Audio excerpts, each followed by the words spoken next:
啦，呢邊好啲。呢個係翻嚟，又可以點樣講？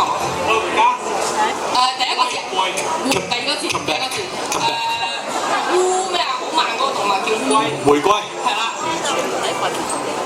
張智霖嗰個電視劇7個字。十秒衝呢個。啱。7個字。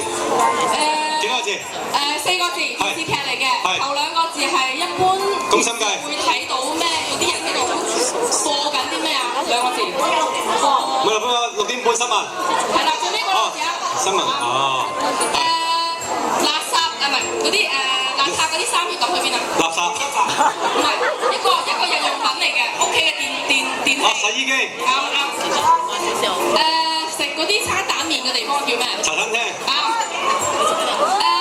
返學要咩嘅？書包。啱。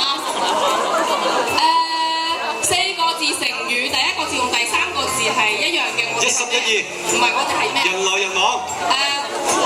好多啊，形容好多人。啱。第1個字係呢個數字。第2個字係第3個字係呢個。啱。哇！你啱先講嗰個4字成語。人來人往。唔係啱。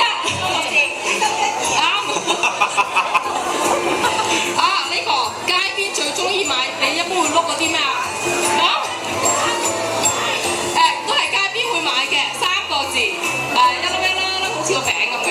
哦，生煎包。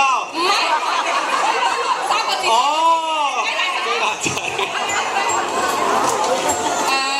我哋呢位靚仔叫咩名啊？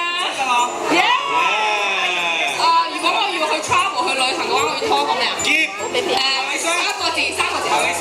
行李箱。你睇而家對住呢個 pass。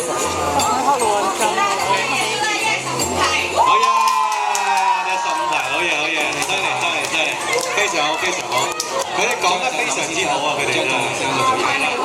解釋得。